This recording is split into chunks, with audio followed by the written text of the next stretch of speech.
Шарпланина е една од најголемите планини на Балканскиот полуостров. Богата е со природни реткости. 50 врвови над 2000 метри и 25 врвови на 2500 метри надморска височина и должина на гребен од околу 80 километри. Се одликува со идеални услови за развој на зимските спортови. Самата планина зафаќа површина од 1600 километри квадратни.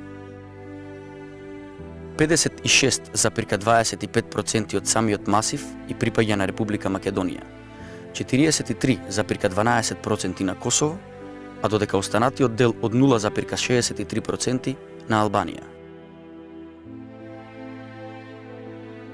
Недвојбено е мислењето речиси кај сите патеписци дека Шарпланина името го добила во поново време и најчесто се наведува 1840 година, откако се пронајдени пишани документи. Во поранешните периоди најчесто се споменуваат Скардус и Монте Аргентаро. Ами Буе во своите бележења го користи името Шар, објаснувајќи го тоа со разновидноста на планинскиот релјеф, растителната и снежна покривка, отфрлајќи ги веќе користените турски имиња Шарлак и Чердак. Подоцна се појавиле и домашни и турски имиња. Античките грци и римјаните ја нарекувале Скардос, Скордие Монтис и Скардус.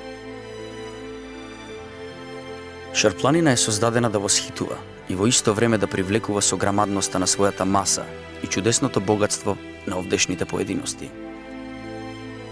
Шарпланина е висока, пространа, грамадна, дива, а во исто време и питома. Снежната белина, зелената трева, сивкасти камења, различни дрвја, богата со планински езера, уште побогата со флора и фауна. Или за врвот љуботен, издвоен, највпечатлив, моќен, кршен, горд, величествен, грамаден, волшебен, импресивен. Ова се само дел воздишки на големиот број патеписци од Македонија и по широките балкански и европски простори, кои престојувале на Шарпланина и ги опишувале своите впечатоци. Во секој случај, Шара, најголемата и највисока планина во нашата земја, од секогаш представувала вистински интерес за планинарите, скијачите, љубителите на дивината и екосистемот, поклониците на планинските чаеви и шумски плодови од јагоди, боровинки, капини и што уште не. Можностите за развој на овие спортови, како и за зимскиот туризам, се речиси неисцрпни. Токму затоа, уште во средината на 20-тите години на минатиот век, се појавиле и првите скијачи, планинари од Тетово, кои скијањето го започнале на пострмните делови на градот и некои ливади на подножието на планината. Кон крајот на 20-тите години и почетокот на 30-тите, тетовските и скопските скијачи првпат го откриваат пределот околу врвот Попова шапка и од тогаш започнува историјата на, како што многумина досега го нарекле, писерот на Шарпланина.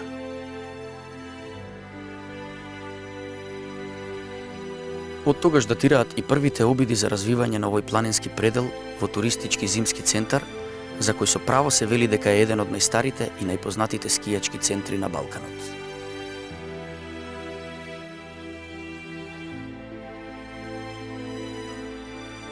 Во истата 1934 година, кога бил изграден првиот планинарски дом, организиран и првиот скијачки надпревар во Македонија. Од таа година, секоја сезона се одржувале скијачки надпревари со се поголем број скијачи од Македонија и околните земји, а тоа траело се до почетокот на Втората светска војна. Овие надпревари, велат, се предисторијата на Шарпланинскиот куп.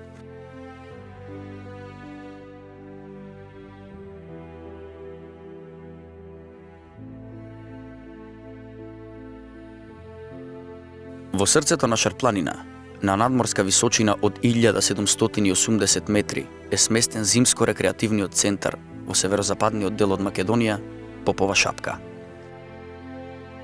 Локациски се наоѓа на 18 километри од Тетово, од каде што води убав пат, кој поминува низ неколку шарпланински села, и на 53 километри од главниот град, Скопје. Меѓу местното население постојат две толкувања од каде Попова шапка го добила своето име. Народната верзија вели дека покрај Попова шапка воделе патишта за Призрен и обратно. Призрен бил познат како седиште на православни верски училишта. Во некоја прилика, еден од новопечените попови со неколку содружници од Призрен се семнувале кон Тетово. Таму некаде, кај пространите планински патишта, каде што времето е како недопеана песна, час сонце, потоа ветер, па дожд или снег, развеал силен ветер, одвејувајќи му ја шапката на попот. Сите се стрчале, но ветерот бил побрз од нив и не успеале да ја најдат. Во еден миг, еден од селаните извикал дека шапката е на брдото, а всушност брдото по својот изглед личело на поповата шапка. Тоа било инспирација за името Попова шапка.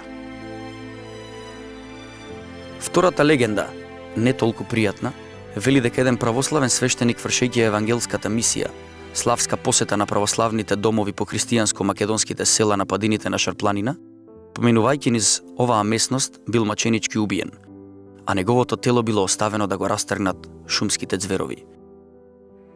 На ова место, пролеано со свештеничка маченичка крв, е најдена само неговата шапка камилавка и затоа оваа местност се нарекува Попова шапка. Пред 2001 година до Попова шапка можело да се стигне и преку гондолска жичарница долга околу 7 километри. Но поради сериозни оштетувања за време на воените дејствија, жичарницата е нефункционална. Почетната станица на жичарницата се наоѓала во близина на Арабати Баба Теќе и за неполни 40 минути можело да се стигне до Попова шапка. Видикот од Попова шапка е отворен кон соседните планини Јакупица и Солунска глава, која е висока 2540 метри, а во подножието се наоѓа Полошката котлина. Се карактеризира со голем број на сончеви денови во текот на целата година и со снег од ноември до мај.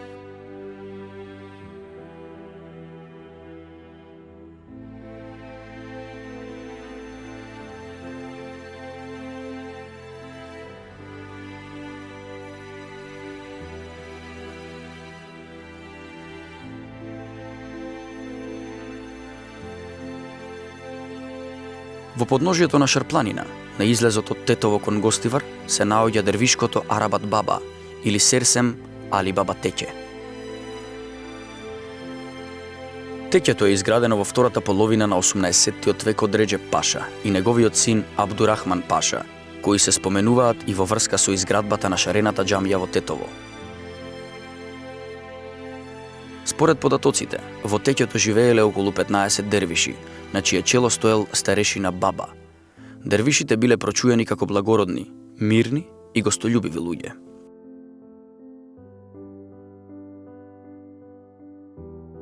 Постои теорија според која градењето на Теќето било започнато од страна на Серсем Али Баба. Теќето представува комплекс од верски објекти, групирани околу турбето, гробот на Серсем Али Баба, дервиш кој припаѓал на редот Бектеши. Од овие објекти денес се сочувани шадрван, богомолја, турбе, кула, чешма, кујна трпезарија, гостински конак, дервишхане, харемлак. Али Баба бил турски министер кој од верски побуди се откажал од почесната должност и удобниот живот и решил да се посвети на дервишкиот ред Бектеши и нивниот аскетски живот. При напуштање на положбата, султанот го прекорил со следниве зборови: "Кога си Серсем, будала, оди си." Од тогаш Али Баба го добил прекарот Серсем. Али Баба Серсем решил да го напушти Цариград и заминал во Тетово, каде останал до крајот на животот, придружуван од 4 ученици, приврзаници на неговото верско учење. Активниот дервишки живот во Теќето се задржал до 1912 година. Во 1941 се обновил, се до 1945 година, кога Теќето целосно е напуштено. Денес во комплексот на Теќето е сместен Народниот музеј на градот Тетово.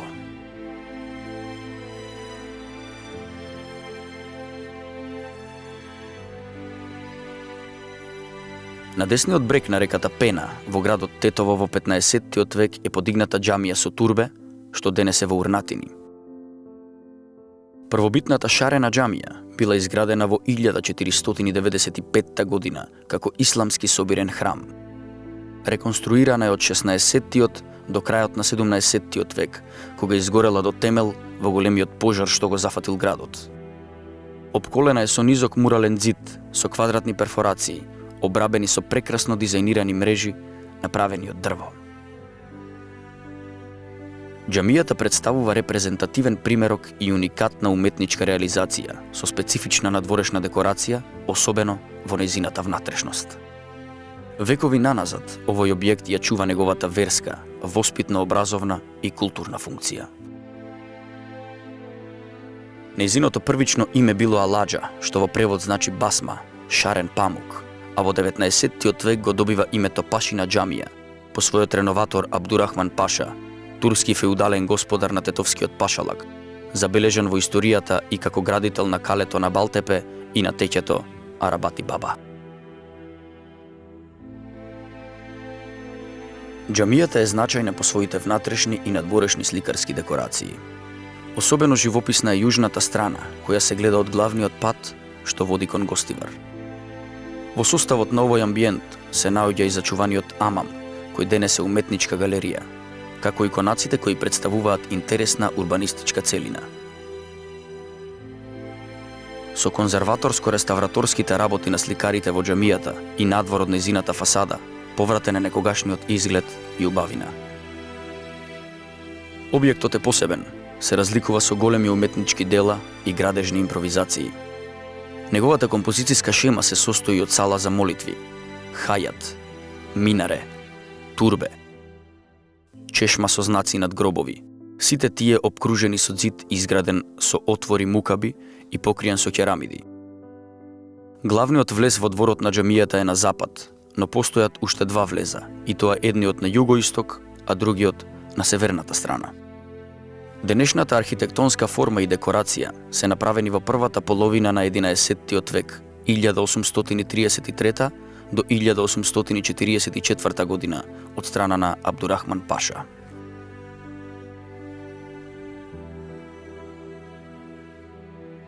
Бројните живописно насликани орнаменти, сликовитоста и употребените сликарски техники представуваат раритет и изворедно дело на исламската архитектура. Тие се дело на искусни мајстори од Дебар, кои освен што ја насликале џамијата одвнатре и однадвор, истовремено го декорирале и дервишкото Арабати Баба теќе и неколку приватни куќи на бегот. Податоците за историјата на шарената џамија и за околните објекти се врежани во записите издлабени на мермерните плочи поставени над нејзината влезна врата. Во состав на џамијата постои турбе каде е погребана ќерката на бегот, Анамата Хуршиде, со потекло од Анадолија чија желба била да биде погребана во Тетово, како и богато декориран камен шадрван, амам и ан. Во деловите на надворешните столбови има декорации каде се присутни мотиви на цвејкиња и околу нив лисија. Турбето како составен дел од овој комплекс представува карактеристичен пример на монументот над гробот на османлискиот период, изграден во 16 век. Тоа е од видот на отворено турбе, додека со хармоничните параметри е привлечно и го надополнува амбиентот на комплексот.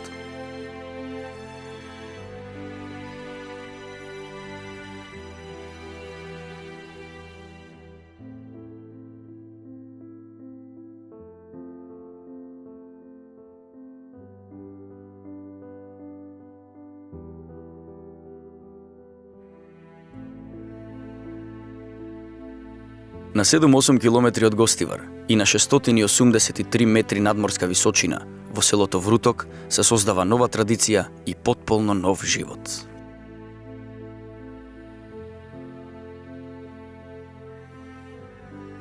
Вруток лежи во југозападниот дел на Полошката котлина, на самиот извор на најголемата македонска река Вардар.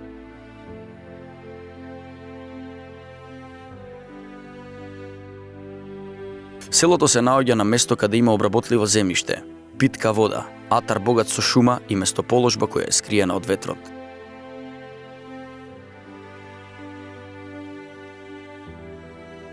Вруток е типична селска населба од збиен тип.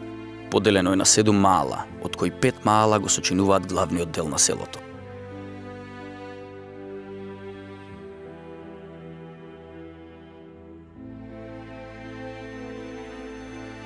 Луѓе од различни делови на нашата земја, но и пошироко, Србија, Бугарија, Албанија, Косово и од западноевропските земји, ги посетуваат изворот и селото Вруток, го посетуваат зачетокот на реката Вардар и уживаат во природните убавини на кои природата не штедела, а тие се богата и разновидна шума, големите пространства, обработливо земјиште, преубавите релјефи и големите количества на изворска и питка вода.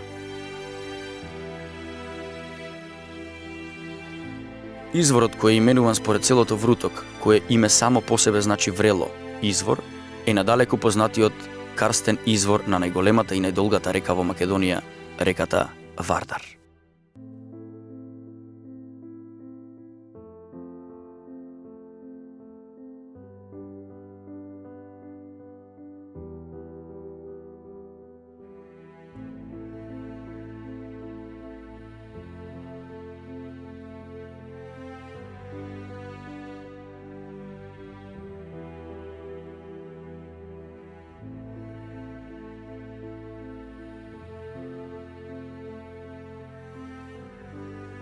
Водата од изворот е чиста и питка, и неа ја пијат жителите на Гостивар и жителите од околните села и населени места. До пред неколку години, кога селото било посетувано од ретки ученички екскурзии за да ги видат изворите на реката Вардар и хидроелектричната централа Вруток, не се ни насетувало дека Вруток ќе прерасне во најрибарската населба во Македонија, иако не е ниту покрај море, ниту покрај езеро.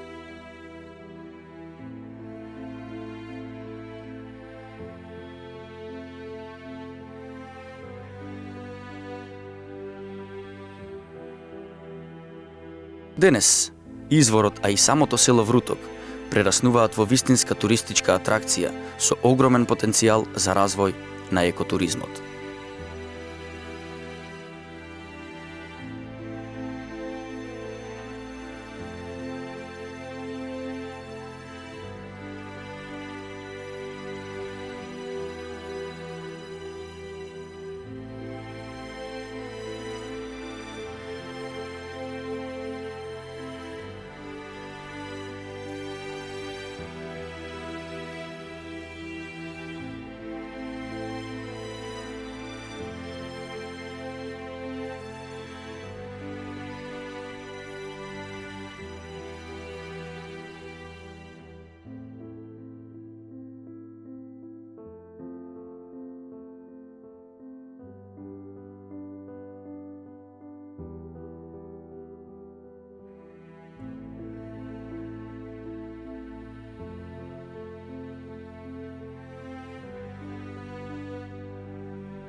Најголем предизвик за гостите се 7 ресторани во кои се подготвуваат специјалитети од риба, која се одгледува во исто толку рибници.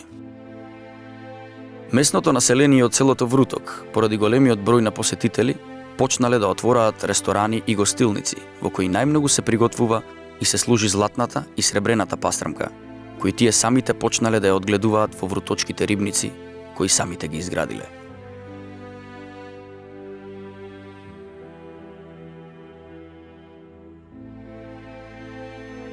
Првиот рибник бил изграден во далечната 1963 година и започнал со одгледување на класична калифорниска пастрамка, од која дел се пласирала на домашниот пазар, а 30 до 40% од производството било наменето за извоз.